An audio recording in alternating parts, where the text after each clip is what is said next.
Hi there mga beloved yung soulmates. Kamusta po kayong lahat? Nandito naman po yung lingkod rin sa Tarot Channel para bigyan kayo ng isang soulful and meaningful na tarot reading. Dito lamang po sa inyong lagi na abangan sinusubaybayan. Pinakamahal na rin sa Tarot Channel. Kamusta po kayong lahat? And mega shoutout po sa lahat natin soulmates na lagi nakabang nanonood sa mga panig ng Pilipinas kayo naroon at sa buong mundo.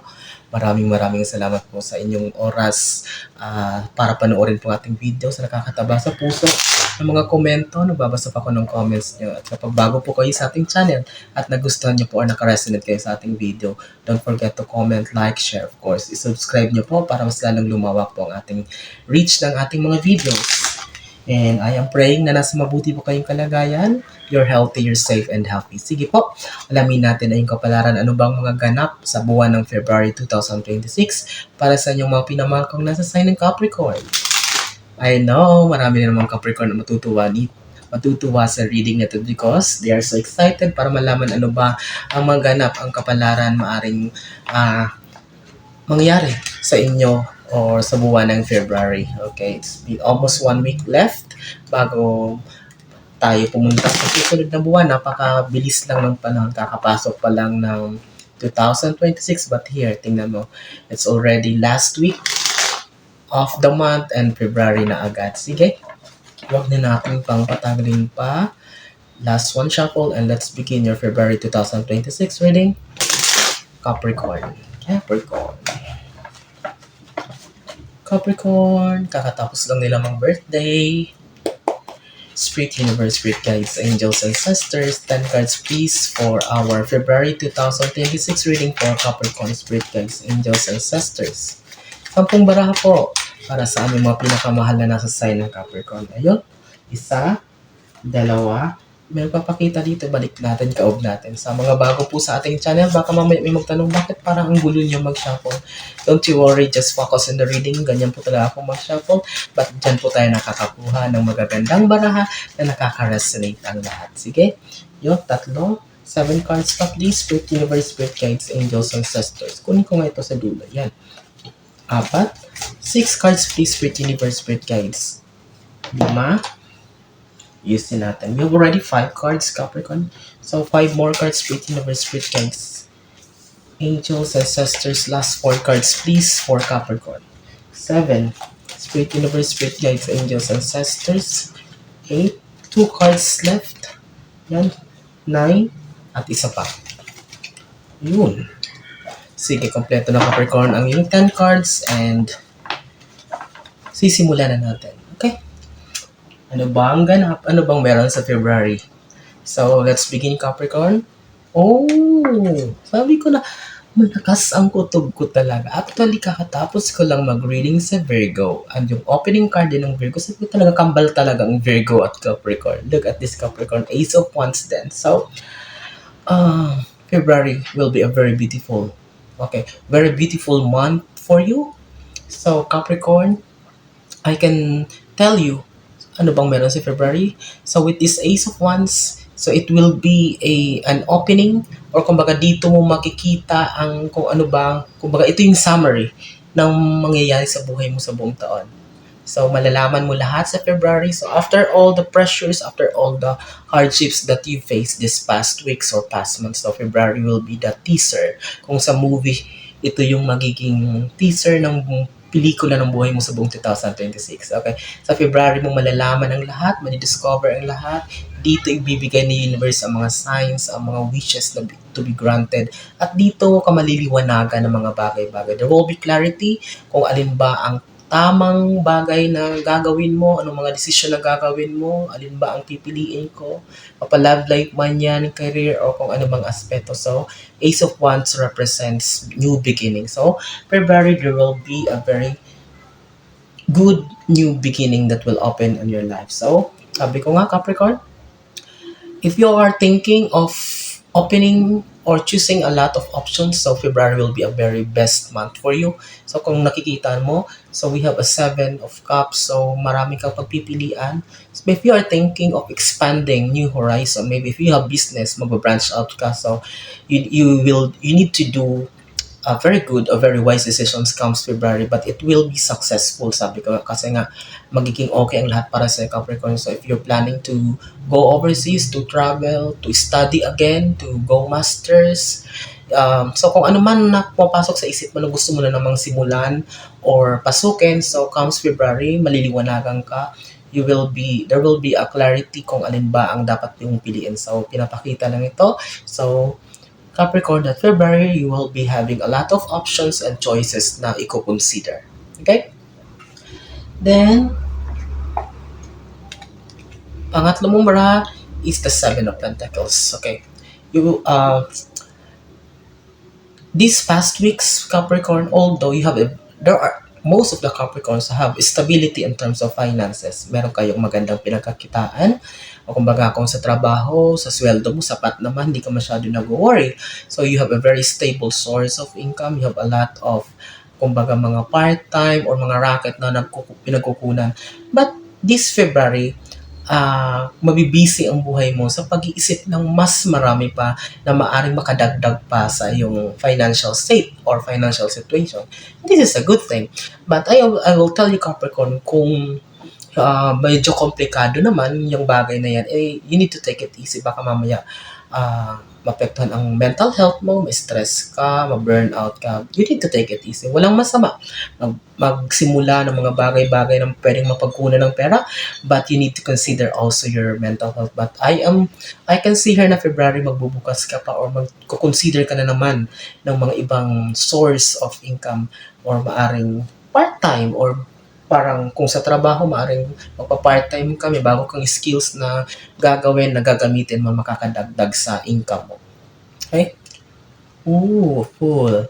Okay, February, this is the best time daw for leisure or para magliwaliw or to enjoy your time, your freedom. I can see freedom, independence. Maraming Capricorn na parang makaka-feel or makakaramdam ng kalayaan na after all, it's like a big sigh of relief na after all those what is this, the pressure, those moments na parang bagot, parang di mo alam, parang mababaliw ka na hindi mo maintindihan. But comes February with this full card, the universe is telling you that this is the best time for you to relax, to recharge your energy, to go to travel, to go out with your people that you value or talagang kilalang-kilala mo na, pinapahalagaan mo or mahal mo sa buhay. So February will magkakaroon ng freedom, kumbaga wala makakapigil sa'yo, Capricorn, you will be enjoying yourself, you will be going out with a lot of friends at the same time, you will be reconnecting, may karoon ng reconnection, pag-uusap ulit. So, it will be more on talagang happiness na kumbaga you've been longing for a long time. So, February, you will be enjoying and recharging your energy, Capricorn. Okay? So, ang ganda. Panglima, Page of Cups is harvest season. Sabi ko nga so February, there are some of you waiting for something big. So this will be the moment, kumbaga this will be the conclusion. Parating siya, and it will be coming into you in the best and universe perfect timing. So, tingnan mo, hindi lang basta cup, may laman pa na fish. So, it means abundance. Ayan yung alon ng pinagdaanan mo, yung mga alon sa buhay, mga hardships and mga pressure, mga pagsubok, but you overcome and here you are, nakauwi ka, you're holding a cup, you're victorious, tagumpay ka at may laman pa. So, it means it's a harvest season for all the hard work. Anihin mo lahat ng bunga ng paghihirap mo after all those sleepless nights, may mga naapektuhan sa mga relationship, but still you fought for it, pinaglaban mo pa rin. And here, comes February will be the conclusion. Makikita mo na ang bunga ng lahat, magiging malinaw ng lahat para sa'yo. And I'm so happy with that, Capricorn. But there's no doubt about it. Sabi ko, pareho kayo ng Virgo. Mga talented kayo, gifted kayo, matalino. So, you have everything. That's why, hindi naman to question para sa inyo. Hindi na to bago. Okay? Pang-anim mong baraha, oh my God. Sa Virgo, lumabas ang Wheel of Fortune o Ruleta ng Kapalaran. Pero dito sa inyo, look at this one. Mas matindi to. Capricorn, the Magician. So, I am telling you, Comes February, anuman ang planuhin nyo, anuman ang inaantay nyo, maybe you're anxious already. Darating pa ba to? Para ba sa akin to? Darating pa ba siya? So comes February with this magician card. Look at this. Ito kumbaga sa lahat ng barahang to, I am always saying na kumbaga siya yung number one siya sa ranking. Okay? Kaya nga ito yung cover ng box ng tarot cards eh. Because look at that, nasa mesa ang lahat. So, andyan yung cup, andyan yung wands, look at, andyan yung pentacle, andyan yung sword. And you have the infinity signs of abundance, never-ending abundance and prosperity for you, Capricorn. So, ano pa? Ano pang mahihiling mo? So, ikaw na. So, what I'm telling you is that, Capricorn, you are blessed. You are, and expect a lot. Okay? Expect a lot. Comes February will be the start of an ending. Walang katapusan ng pag-flow ng blessings because you deserve it. Okay? Deserve mo to. Walang pwede, sabi ko nga, walang pwedeng sino mag-question. It's because kayong mga Capricorn are very hardworking, napakasipag, you're very good to others. You have a very kind heart. That's why you've been blessed also. Okay?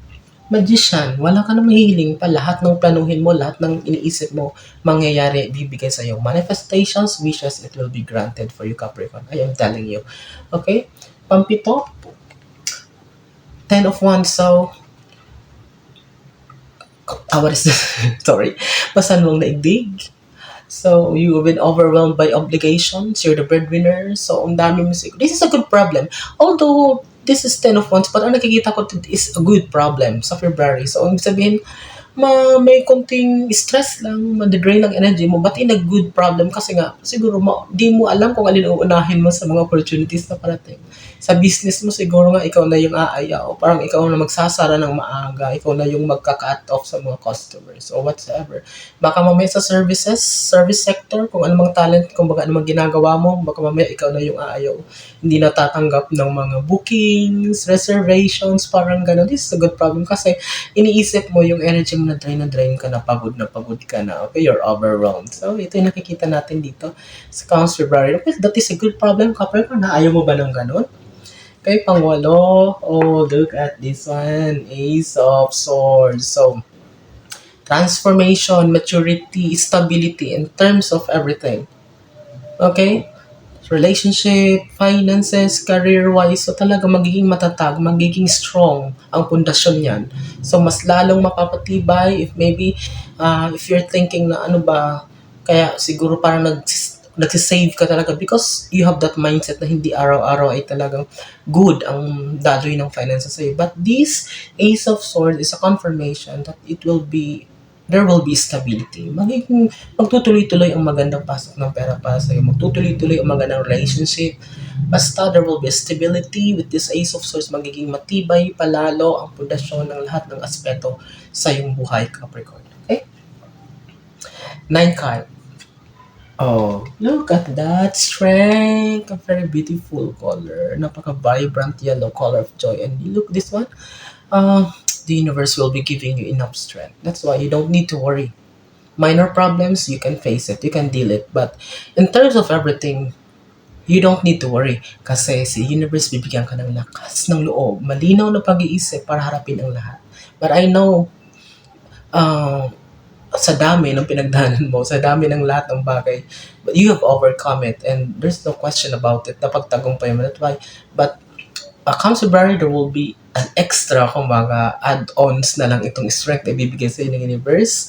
And you need to harness it or gamitin mo ito sa mas mabuti pa or you need to maximize it. Para kung ako sa'yo, Capricorn, gamitin mo ito sa itong strength na ito sa mas magagandang bagay or sa what is this? Sa pag-try pa, pag-discover pa ng ibang skills is because you're very skilled person. Okay?